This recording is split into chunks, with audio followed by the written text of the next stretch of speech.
Hello, my name is John Storm, and I am an MKUltra survivor. Some of you may know me from some of my interactions with MK Super Soldier David Corso or with MK Super Soldier Duncan O'Finian. The fact is that there's a good number of us out there, and many more besides that you don't know and even we don't know. The big question in this particular set of videos is how many of them that have been cast aside and used for lesser roles, smaller roles, for somebody else's convenience, for someone else's agenda that are out there today. And I intend in this video to get you to take a look at that. There was one guarantee that I always heard while being in the MK program was that you'll never die of old age. It's not going to happen. Having said that, I have to tell you that I'm 60 years old now, and nobody is more surprised or shocked to find myself alive than me. There's only one individual that I know that is older than me out of this program, and that's David Corso. And I need to use that to let you know that there are successive generations of us. This thing started off of Operation Paperclip, bringing these Nazi doctors over in the 40s, just after the World War II. And they started radiation treatments and everything else. They start playing with all of this. In my case, if you look into Strong Hospital, University of Rochester Medical Center, Rochester, New York, you'll find that there's been a CIA office there, and they've been experimenting with radiation and MK and a whole number of other things. A lot of files have been redacted. They never came clean during the congressional hearings. All the stuff kind of got out there and nobody did anything. Some people got apologized to. President Clinton apologized, and some of the surviving families got, I think, about $100 grand here in Rochester. There was about 49 families that they discovered that they come to the hospital for one thing, and they got injected with radioactive isotopes without their knowledge, without their consent, just to see what it would do. And they've also been playing with us. There's still a building to this day on campus at the University of Rochester. There's also another one on the campus of RIT. When World War II erupts in Europe, very little changes in John's life. He does not know that the Strong Memorial Hospital, where he is treated as an outpatient, has become part of the war effort. The hospital is being used for research by the Manhattan Project, the top-secret unit developing the atom bomb. The Manhattan team operates from inside this high-level security building across the street from the hospital. Only authorized personnel are allowed in. I'm going to try to play some sequences from some of the congressional hearings and some of the testimony to let you see how this fits in with what we're saying when I say that these mass killings that you're seeing, these people that just wake up one morning and decide that a whole bunch of innocent people got to die, and then they turn into somebody else directly afterwards. This is not an accident. This is not a natural condition. Oh well, stuff happens.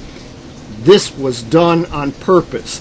This has a fingerprint on it, just like if you went and robbed a bank and you left a nice thumbprint on the dial. They're coming for you because they know who you are.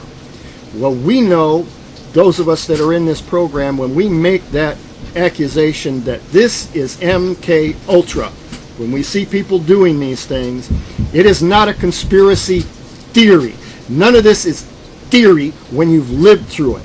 60 years I've lived through this. I'm still battling with handlers to this day. But let me show you a few things first. To the testimony today, it all sounds really familiar. I am here to talk about a possible link between radiation and mind control experimentation that began in the late 1940s.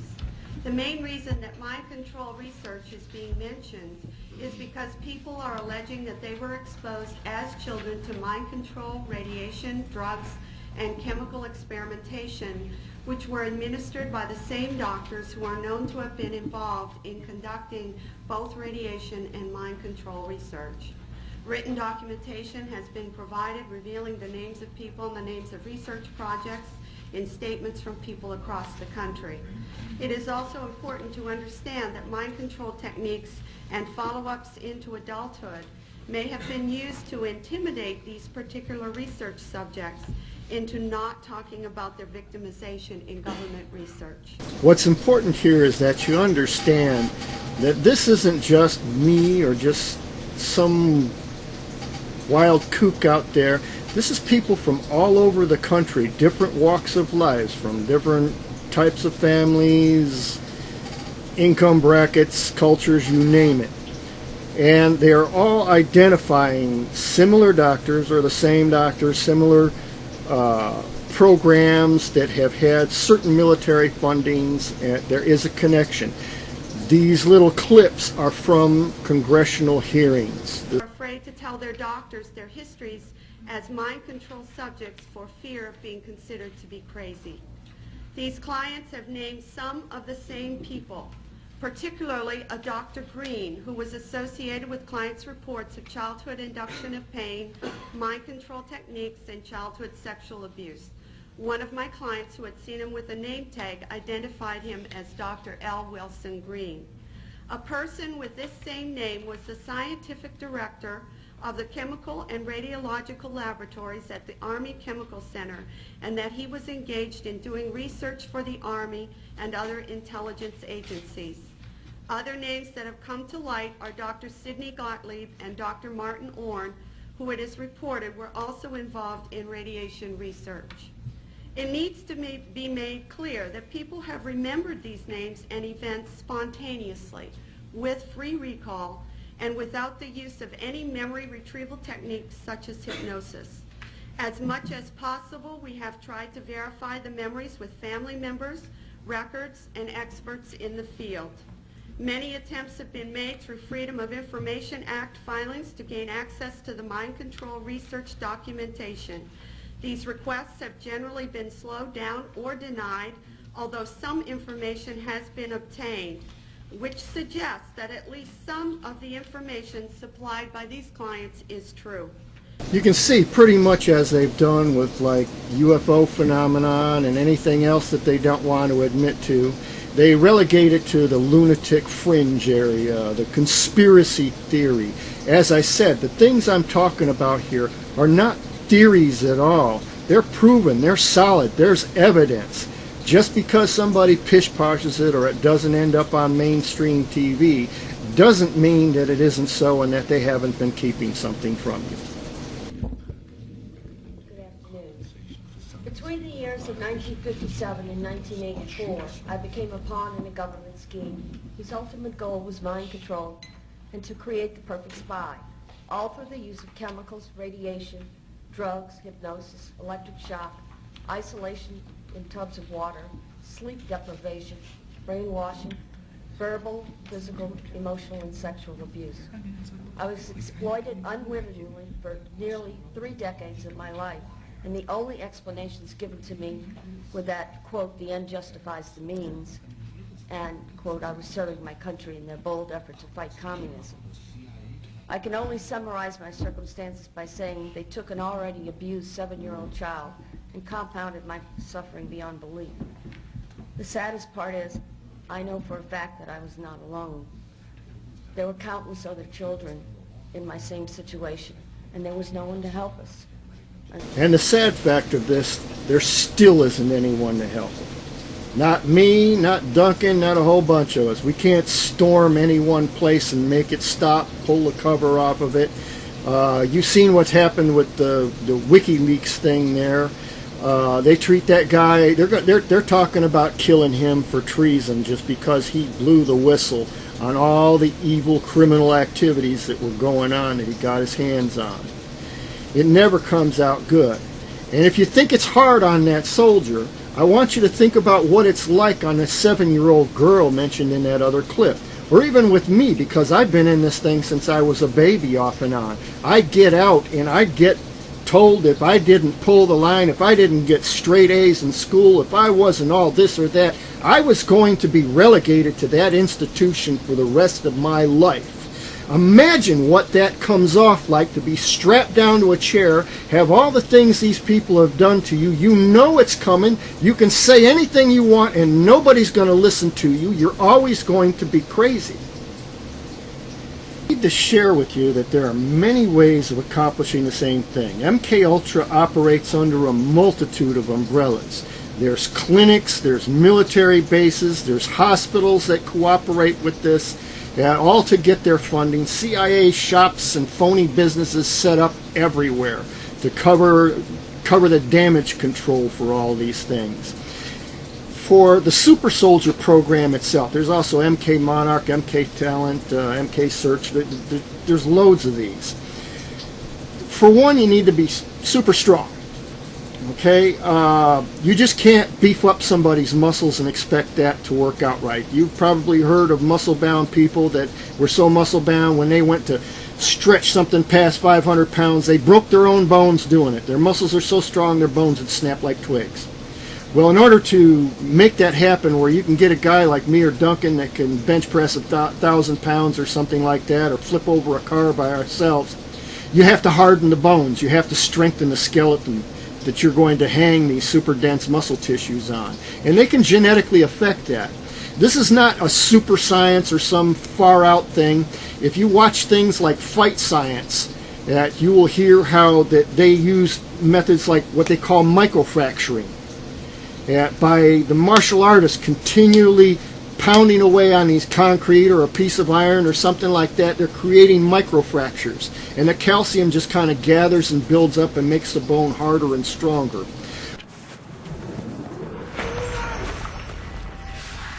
Hard body training actually transforms the bone itself. It's called Wolff's Law, based on the pioneering discoveries of 19th century surgeon Julius Wolff. These are the structures in human bone. Trabeculi, Latin for little beams. When bones are traumatized over and over, they lay down more calcium structures, more little beams. The bones become denser, harder, more durable. Ancient martial artists knew the secret of Wolff's Law long before modern science. For centuries, they've trained by breaking boards, striking sand, iron, stone. Brass. Blades, bullets, if it's not high enough power, will deflect off of my bones rather than hit my organs. This makes me less susceptible to being killed in battle. My strength allows me where I only have to be close enough to touch, and my one single punch is hard enough to just blow the fragments of the bone back into your tissues or your brain. Wherever I hit you, it's going to break. Whether I have a special ray gun or anything else, they got technology for this, but I'm a child of the 50s. The only guy I know older than me in this system is Dave Corso. And me, I kind of preceded Duncan by a little bit. There's things they did with me, and they made mistakes that they didn't make those mistakes with Duncan. They learned from Dave. They did what they learned from Dave that worked, and tried some other things on me. A lot of this worked, and some of that they kept and they did to Duncan, and some of it that didn't, they revisited and they did it another way. There's these places all over the place. Now, in the course of doing this to somebody, the mental conditioning for one is such where they got to fracture your psyche. So they got an individual that can be a psychopathic killer, and an individual over here that can be Casper Q milquetoast, work a regular, work a day job in the suburbs, pay his taxes, raise his family. He was a quiet man. How many times have you ever heard that in some of these maniacs that just kind of went out and just start mowing down everybody in a McDonald's or a Walmart or something? He was a quiet man. I didn't expect that of him. It's like, yeah, they got up and all of a sudden they decided they were going to do that. This doesn't happen by accident. Well, a lot of the people that they try to break, you got the testimony of that one girl, the things they did, that turns a lot of those children into gibbering idiots. There's no place they can live or function but in an institution the rest of their lives after that. Now, there's some people that don't quite make it to super soldier status or super spy or any of a number of things that they try to build us into. And they may be fractured psychically, their psyche, their personalities fractured so that they can kill and do all this and not even remember it later. That makes the perfect Manchurian candidate. But somehow they're not likely to survive all the bone fracturing and the dislocations and the electrocutions and all that other kind of stuff that they did to the rest of us. But we have a functional MK person with a fractured psyche. We can turn around, we can put him out there, he can hold down a workaday job, and when we're ready, we just call him up, ding, on the telephone. He hears a certain tone, goes out, gets his guns, and starts shooting the place up. You've probably heard in Duncan's own testimonies. I wish I had some here. I'd play a clip for you, where basically he'd get a phone call, there'd be a tone, he grabs his boogie bag, and he's gone for 3 days or a couple of weeks or something like that. It's hard to keep a regular workaday job when stuff like that happens and you get back and, why'd you miss so many days without calling? Well, now after 72 hours, if you don't call, they automatically consider, they don't have to fire you, they just consider you as having quit. It's hard for guys like us to keep jobs down like that, especially when that gets done to you. In the case of this man in Aurora, in the case of a man in Binghamton, and a number of other places where you see these same kind of sudden mass murders come up out of nowhere, this is the case. If you follow the tracks, you're going to find certain clinics, certain doctors mentioned just like in those clips. Now, there's those of us that actually make it, and I wish I knew what the exact numbers were, because it haunts me every day of my life. How many children did they go through? How many children have you seen on a milk carton that wasn't taken by their stepfather or their mother, or even an independent serial killer, or used for doing child porn or something like that? They ended up in one of these institutions, one of these hospitals or clinics somewhere. They get put down in a room, they get strapped to things, and all kinds of horrible things start happening to them. And who are they going to tell? Who's going to listen? You? I've been here 60 years, and none of you really heard me yet. Dave's been out there, Duncan's been out there testifying to this stuff all the time. It's really hard to do, because you want to talk about PTSD, post-traumatic stress syndrome. It's one thing to get PTSD when you're 19, 20 years old and you're out there on a battlefield seeing horrible things. But when you're 7 years old and you are seeing horrible things done to other children, you are there in the room with them. Think about what that does to you and what that leaves you with. Imagine what you close your eyes and see when you go to sleep. And if you think we're not real, you think I'm kidding, okay, I survived it, well then you should be super strong or something like that. Where's the proof of that? Well, for one, I'm not going to jump through hoops for you. I'm really sick and tired of jumping through hoops for freaking Nazi doctors my whole life. But I got a little something that I can share with you. But as they approach, both women run into the fast lane. One directly into the path of a car. This is turning into a serious incident, and the motorway cops are being called in to help. As the cops arrive, the situation appears calm. Incredibly, the two women seem to be uninjured. They managed to stop pretty quick. Yeah, they have, yeah.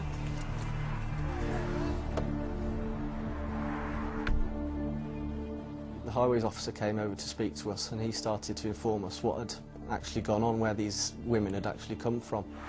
Right, what we've got is they were in the central res. Why? Do we know? Exactly. Oh, they speak English? One speaks English, yeah. The one in the red, Yeah. we had a block coming up. Right. Because we knew they were on camera. A full closure? It's on camera. Full closure northbound. Yeah. They were trying to cross the Bravo, so as we approached, they hadn't seen us, mother. The red ones got knocked down by the red car over there. I've got an ambulance en route for her. Right. She seems all right, but I'm not a doctor. She has been knocked down. Is by she a- the one that speaks English, or the other one? Yes. Right. The other one, she's the one. Oh, no! Mike Alpha, we need ambulance. Senior officers to the scene. We've got two possible fatals. As she ran out, he tried to grab her instinctively.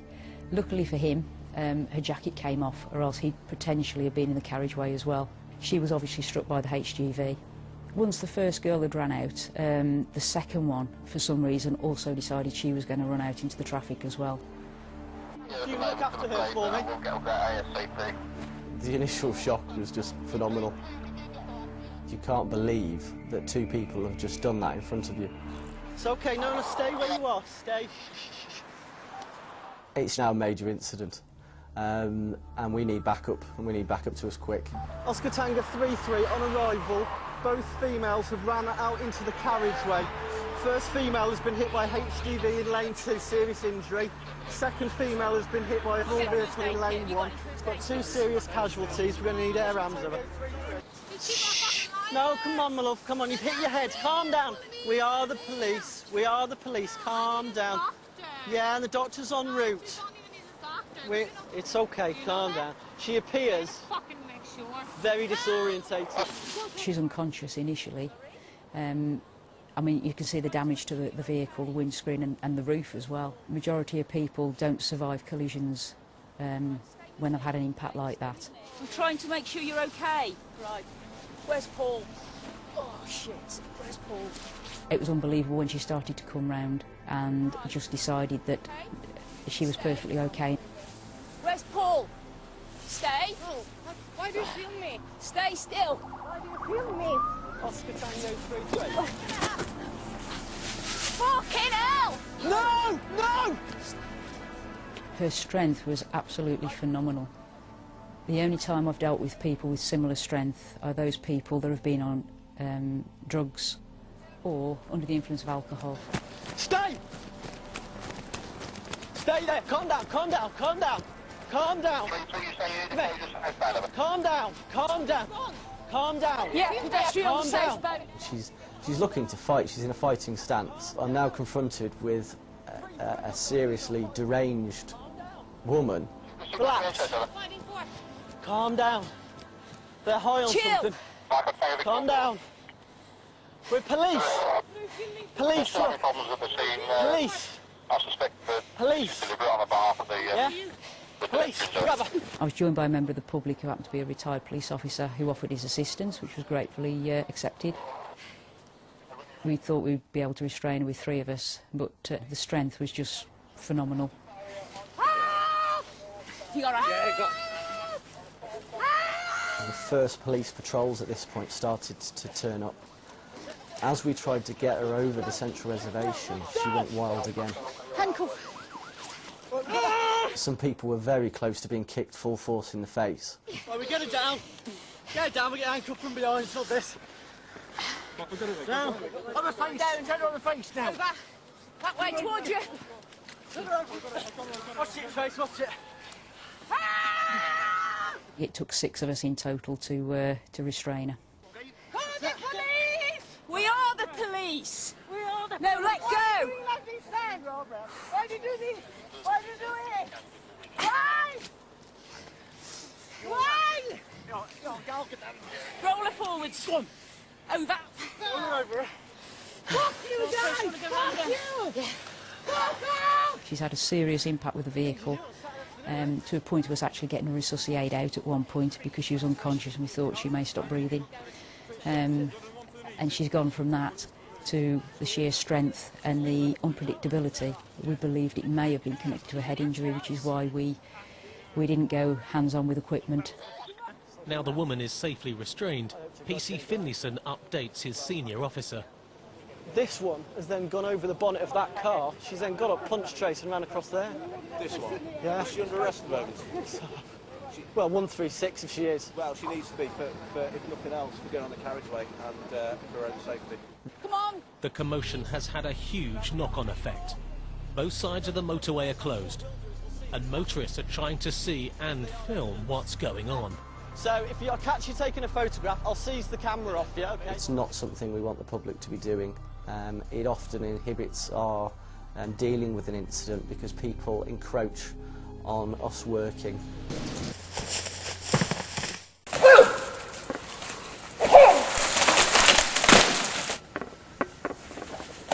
Boys and girls, I'm a trained professional. I've been conditioned through MKUltra. I'm a master martial artist, and I have been training my family I have been training Black Ops, Special Forces, Army Rangers, other MKUltras, Marine Recons, Green Berets, SEALs, you name it, for most of my lifetime. So the things that I'm doing, don't you attempt without proper instruction. Are some of them possible for you? Through certain conditioning, they are. I can teach you to be a better martial artist or a better killer than perhaps the average Joe, because I know things about your structure and how to strengthen them. They also have a tendency, when they pick MKUltra people to work on, generally they've been working on the same gene pool for a couple generations. Nice little example of that is this next clip that we'll try to finish off with. This is my nephew.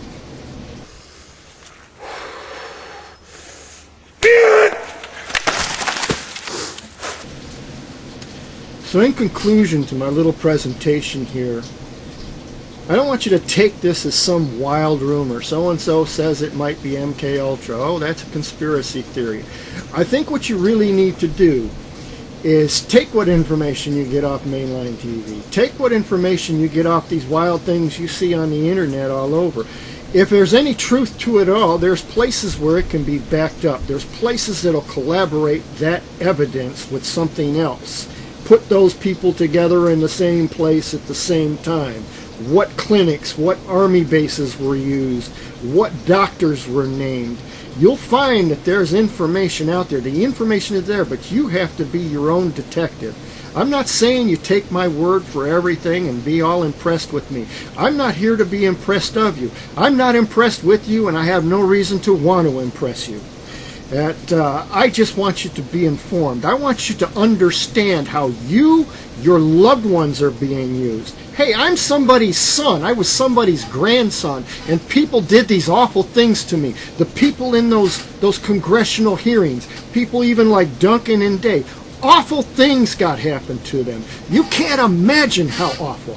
They just got into the ritual abuse, and if the ritual abuse wasn't bad enough, the things they did to make us stronger, fracturing bones, every inch of bone fractured and microfractured until it heals and the calcium builds up. And then once it builds up, you got to get your joints working again. It's hard. They don't just work quite as good. You got all that calcium caked over everything, and that's got to break.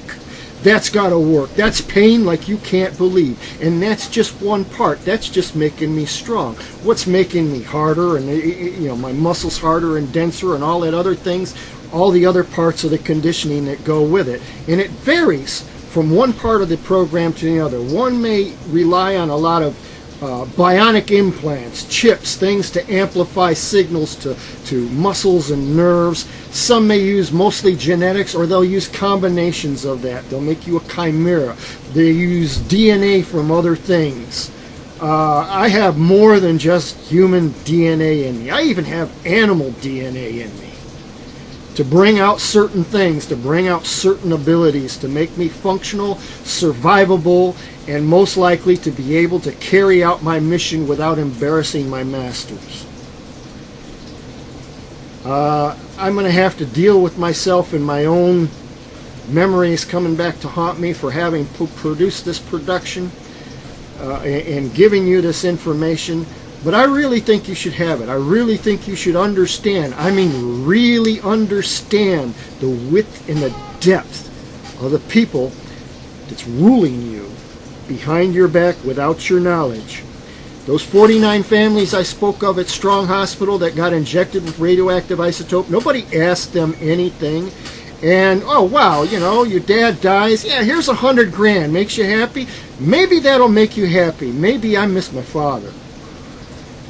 You know, maybe I'm a human being and I actually miss somebody. I'm not so conditioned that I lost it. In fact, I got mine back. That's more than happens to just about anybody. It's more than they can ask for. There's somebody laying under the knife, getting awful things done to them. They are screaming until they sound more like animals than human beings. And you know what? You don't hear them, nobody else hears them, and they know it. Nobody's coming to rescue them. Nobody's going to come and stop that from happening to them. In fact, it's going to go on till either they're so broken they can't function and they get put away in a room somewhere and drugged the rest of their life, or until they become monsters themselves. That's what they have to look forward to. This is the evil in your midst. They're just not a little bit bad. They're fucking gone evil. I just want to leave you with that thought.